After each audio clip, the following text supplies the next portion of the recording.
We were talking about Oregon State. They fired Trent Bray. His buyout paid by the donors, $4 million. Rob Akey takes over in the interim. I haven't looked at the schedule, but is this going to be a winless season for Oregon State? Because I can't imagine a lot of guys stick around, and I don't know. Does anybody care anymore? Well, like they're in that program? I mean, I think you want to save some face, yes. No, but... I mean the players at this point. Sorry, yeah. At this point, because I heard all week, like, guys, the firing of the special teams coach, it lit a fire under some of those players. It's turning it around. There was a lot of effort in practice this week. It looked like they effing quit. Yeah, I think it's weird, when you see UCLA fire their coach and then all of a sudden get better. Yeah. I find that odd. It's like, was the coach was Deshaun Foster that bad? I mean, remember his presser at Big Ten Media Day? He must have been. Yes, and everyone's like, oh, no, he's just a bad public speaker. It's like, Rob, I have a problem with that because a head coach, especially of a college football program, it's a little different than the NFL, but more similar now in the way of the NIL world. A head coach is a CEO, right? You are the, you're the vibe. You are trying to set the tone from the top down. And, you're not necessarily a part of everything, but you've got your hands in everything. So it just makes me wonder, like, what?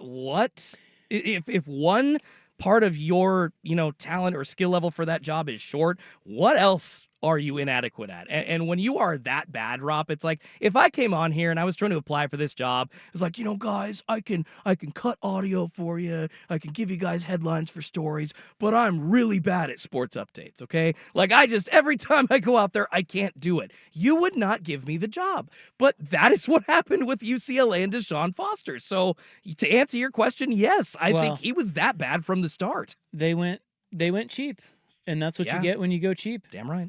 And so it's interesting to me that UCLA, it's hard to predict what happens in the transfer portal era, in NIL era, what happens with the team when they fire their coach. Like Oklahoma State has gone in the toilet. They were already in the toilet, but they have remained in the toilet, right? There was no spark there once Gundy got fired. UCLA, there was a spark. All of a sudden they've won 2 in a row. And this is true. They control their own destiny in the Big Ten. UCLA does. That's crazy. Think about that. But then you look at Penn State and go, well, is Penn State going to rally now that James Franklin is gone? Like, they have some good they have 2 really good coordinators. Yeah. Now they're going to a backup quarterback, which oftentimes can be better because, you don't, like Bo Prabula, their backup last year, he was really good. He's at Missouri. Yep, but he's looking great. But maybe this backup that Drew Aller had was, maybe he's just been biding his time and he's actually going to be really good and they're going to open up the offense. And, I don't know. It's so hard to predict how these teams will respond. And with Oregon State, I don't know.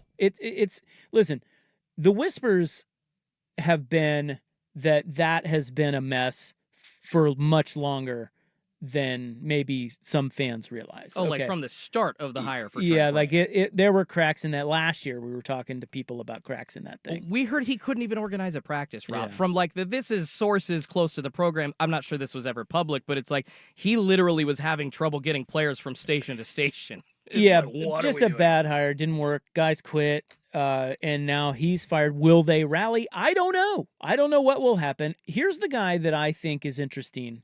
And I don't know if you can get him. I don't know who the hell Oregon State can go get. Okay, I really don't. I think they are in a strange sitch at this stage of the game. I don't know who would take that job. Yeah. But this guy is in their league, or they're soon to be the new Pac-12. It's the Mountain West, but the new Pac-12, which starts next year. And that's Utah State's Bronco Mendenhall. Could they go get Bronco Mendenhall? I think what Oregon State needs is a stabilizing force. And I think that guy is a proven coach. He has coached at Oregon State before. He was a GA there. He was a position coach in the 90s there. Now, I know he's Mormon, and so maybe the Utah thing is better for him. Maybe the Utah State job is better than the Oregon State job. I don't know. But he's out there. I've always really kind of admired him and the job that he does from afar. Maybe he's a guy that Oregon State should target. And they were looking at him before they hired Trent Bray last time. And actually, I was in. Were they? Yes, they were talking. I think he was one of the top candidates other than Bray, and I was in on him the whole time. It's like, let's get somebody that has Power 4 experience. It's somebody in here that like knows what it takes to build a program from the ground up.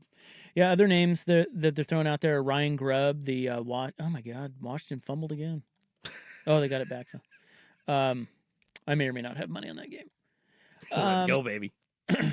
Ryan Grubb, Alabama offensive coordinator, who's with DeBoer. Would he take that though? No, I doubt. I mean, I don't know. I don't think he would. I don't know. He's never been a head coach. Ask me if I'm a betting man, which I am. I'd say minus 10,000. No, he will not. Well, you could go the Utah State Gary Anderson route again and go after. I think it was Matt Wells. Wasn't Matt Wells at Utah State? He's sitting out there. Okay. He did a pretty good job for a while. I think he got the Texas Tech job maybe and flamed out, but I'd have to go back and look at his history. But he's coached at Utah State. He's a name that's popped up. Also, Paul Christ is still out there. You remember he coached he's an Oregon State guy, coached at Wisconsin, and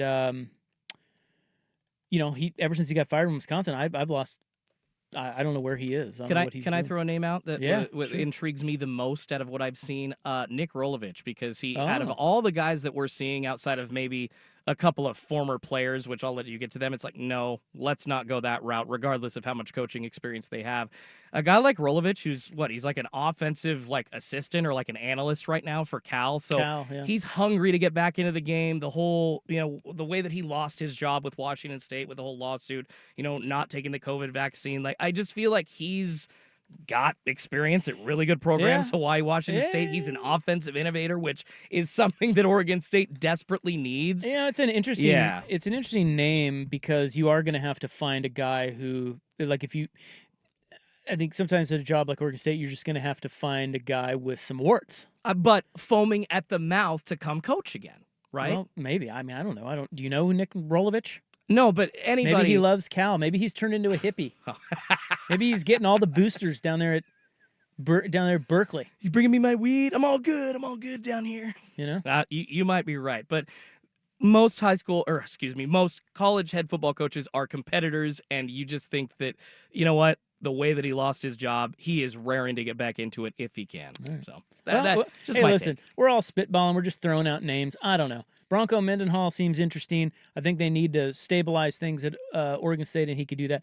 Schultze throwing out Rolovich. Who knows? But at least they fired Trent Bray. That's a good start, and I think the next guy to go should be their AD, Scott Barnes.